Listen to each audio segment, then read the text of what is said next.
안녕하세요. EGN 스마트 엔지니어링의 정규범 교수입니다. 이번 시간에는 버거 컨버터의 해석에 대해서 말씀드리겠는데요. 주로 인덕터와 커패시터의 설계 요소를 중심으로 설명드리겠습니다. 먼저 버거 컨버터의 동작을 간략하게 요약해 드리겠습니다. 먼저 인덕터 전류는 스위치를 키면 플러스 전압이 걸리고 스위치를 끄면 다이오드가 켜지면서 마이너스 전압이 걸린다 하는 것을 배웠습니다. 그렇게 되면 인덕터 전류는 스위치를 켜면 증가하고 끄면 감소하고 이와 같은 동작을 반복하겠습니다. 이때 인덕터 전류는 스위치를 켰을 때는 스위치를 통해서 흐르게 되겠고요. 스위치를 끄면 다이오드가 켜져서 인덕터 전류는 다이오드를 통해서 흐르겠습니다.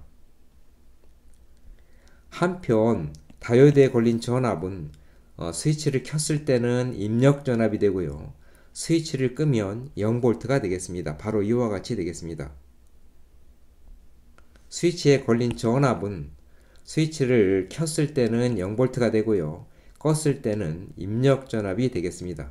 바로 이와 같이 되겠습니다. 이번 차트에서는 인덕터 전류에 대한 해석을 살펴보겠는데요. 그렇다면 인덕터의 설계 요소는 어떤 것들이 있죠?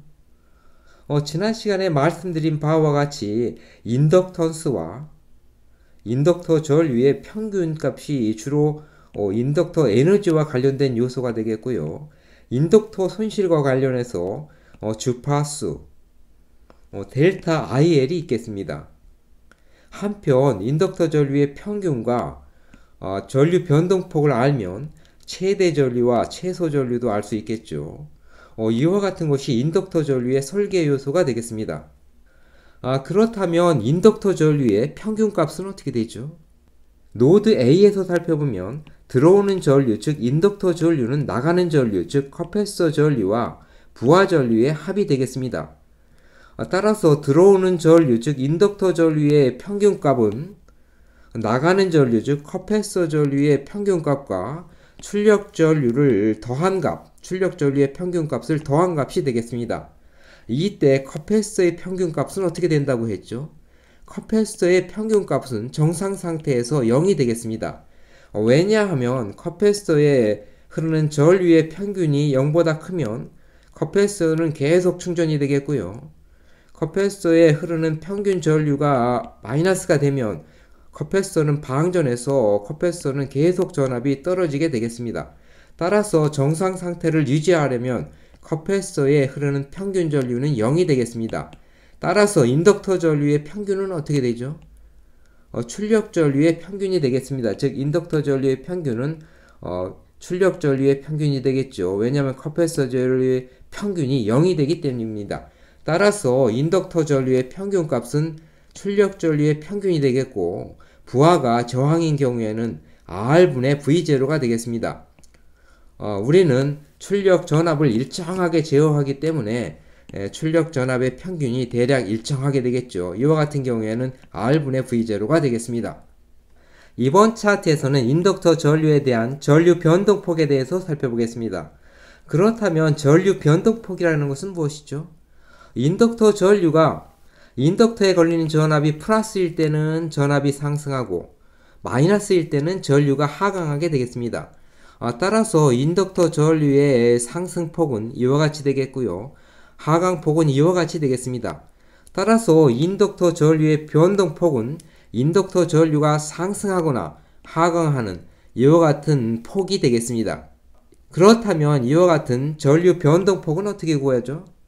인덕터 전압과 전류의 관계식은 LDT분의 DIL은 VL이 됐었죠. 양변을 L로 나누면 우리가 인덕터 전류의 기울기를 구할 수가 있었습니다. 바로 이와 같은 관계식이 됐었죠. 그렇다면 우리가 인덕터 전류가 하강할 때 이 하강폭을 한번 구해 보겠습니다. 만약에 인덕터 전류가 다이오드를 통해서 흐른다면 인덕터 전류의 왼쪽의 전압은 0V가 되고요. 오른쪽의 전압은 V0가 되겠습니다. 이때 한 주기 동안 V0가 크게 변동하지 않기 때문에 인덕터에 걸리는 전압은 마이너스 V0가 되겠습니다. 따라서 이 VL은 마이너스 V0가 되겠고요. 인덕터 값은 이와 같이 되겠습니다. 이때 인덕터 전류가 하강하는 하강폭을 구하면 델타 IL이 되겠는데요. 이때 하강폭이기 때문에 마이너스라는 것은 의미가 없기 때문에 절대값을 구하면 되겠습니다. 전류 기울기의 절대값으로 구하면 되겠습니다. 이때 하강하는 타임은 어떻게 되죠? 하강하는 타임은 바로 t-dt가 되겠습니다. t-dt, 즉 1-d의 t가 되겠죠. 이와 같은 것을 대입하면 델타 IL은 어떻게 되죠? dt가 1-dt가 되겠고 VL은 이 절대값이 되기 때문에 V0가 되겠습니다. 그렇다면 전류 변동률은 어떻게 되죠? L분의 V0에 1-dt를 곱해준 값이 되겠습니다. 한편 V0는 어떻게 됐었죠? dVI가 됐었습니다. 따라서 V0 대신에 dVI를 대입하면 이와 같이 델타 IL이 되겠습니다. 그렇다면 인덕터 전류의 최대값은 어떻게 되죠? 인덕터 전류의 평균값에 즉 IL에 2분의 델타 IL을 더해주면 되겠습니다. 바로 2분의 델타 IL을 더해주면 되겠습니다. 델타 IL은 이와 같은 값이 됐었죠. 그렇다면 인덕터 전류의 최소값은 어떻게 되죠? 바로 인덕터 전류의 평균에다가 인덕터 전류의 변동폭을 2분의 1에서 빼주면 되겠습니다. 바로 이와 같이 해주면 되겠습니다. 이번 차트에서는 커패서의 전압을 중심으로 해석해 보겠습니다. 그렇다면 커패서를 디자인할 때 그 설계 요소는 어떻게 됐었죠? 바로 커패선스의 값이라든가 커패서에 걸리는 전압은 커패서의 에너지와 관련된 요소로 중요한 값이 됐었습니다. 그런데 커패서에 걸리는 평균 전압은 우리가 dV0, 출력 전압이므로 dV0가 됐었죠. 한편 커패서의 전압 변동폭은 커패서의 전압원의 특성이 되기 때문에 매우 중요한 요소가 되겠습니다. 한편 커패서의 주파수도 매우 중요한 요소가 된다는 것도 했었죠. 또한 ESL에 따라서 커패서에 흐르는 RMS 전류도 커패서의 열과 관계되기 때문에 중요한 요소가 되겠습니다. 이번 차트에서는 커패서에 걸리는 전압과 관련된 평균 전압이라든가 커패서의 전압 변동폭에 대해서 한번 해석해 보겠습니다. 그렇다면 커패서에 흐르는 전류는 어떻게 됐었죠? 노드 A에서 보면 인덕터 전류는 커패서 전류와 인덕터 전류의 합이 됐었습니다. 그렇다면 커패서에 흐르는 전류는 어떻게 되죠? 인덕터 전류와 출력 전류를 빼주면 되겠습니다. 그렇다면 인덕터 전류는 어떻게 됐었죠? 바로 이와 같이 됐었습니다. 평균 전류는 IL이 됐었고요. 변동폭은 델타 IL이 됐었습니다. 그런데 인덕터 전류 평균이 출력 전류와 같기 때문에 커패서 전류는 어떻게 되죠? 바로 이와 같이 되겠습니다. 인덕터 전류의 교류 성분이 되겠죠. 즉 커패서 전류는 그 평균 전류는 0이 되지만 교류 성분 전류는 인덕터 전류의 교류 성분 전류가 되겠습니다. 바로 이와 같이 되겠습니다. 그렇다면 커패서에 흐르는 전류 변동폭은 델타 IL, 즉 인덕터 전류의 전류 변동폭과 같겠습니다. 즉 커패서 전류의 최대값은 2분의 1 델타 IL이 되겠고요. 최소값은 마이너스 2분의 1의 델타 IL이 되겠습니다. 그렇다면 커패서 전압은 어떻게 변동을 하죠? 이와 같이 커패서에 흐르는 전류가 플러스일 때는 충전하겠습니다. 이와 같이 되겠습니다.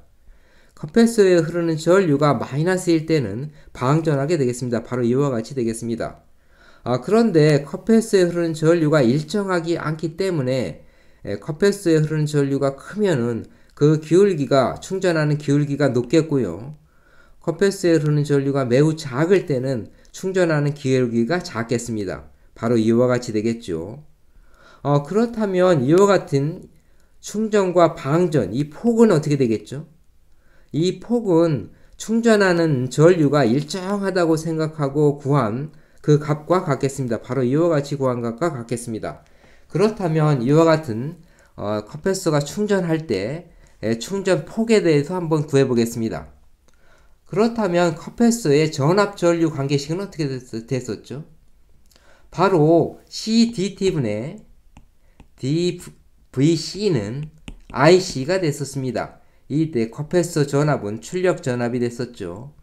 양변을 컴패서로 나누면 컴패서의 전압 기울기는, 즉 충전의 기울기는 C분의 IC가 되겠습니다. 이때 IC가 평균 전류가 흐른다고 생각해도 이 전압 변동폭은 우리가 구할 수가 있겠습니다. 이때 평균 전류 IC는 어떻게 되죠? 이와 같은 전류 변동폭이 델타 IL이 되기 때문에 삼각형의 높이는 2분의 델타 IL이 되겠죠. 따라서 평균 전류는 4분의 델타 IL이 되겠습니다. 바로 이와 같이 되겠습니다.